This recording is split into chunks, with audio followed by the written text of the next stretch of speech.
شروع کرتا ہوں اللہ تعالیٰ کے نام سے جو بڑا مہربان نہایت رحم والا ہے۔ سورہ بقرہ۔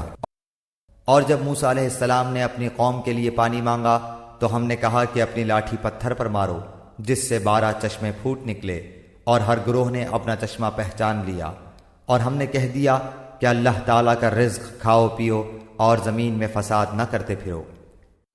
اور جب تم نے کہا اے موسیٰ ہم سے ایک ہی قسم کے کھانے پر ہرگز صبر نہ ہو سکے گا، اس لیے اپنے رب سے دعا کیجئے کہ وہ ہمیں زمین کی پیداوار ساگ، ککڑی، گیہوں، مسور اور پیاز دے۔ آپ نے فرمایا بہتر چیز کے بدلے ادنا چیز کیوں طلب کرتے ہو؟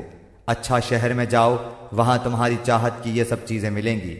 ان پر ذلت اور مسکینی ڈال دی گئی، اور اللہ کا غضب لے کر وہ لوٹے، یہ اس لیے کہ وہ اللہ تعالیٰ کی آیتوں کے ساتھ کفر کرتے تھے اور نبیوں کو ناحق قتل کرتے تھے۔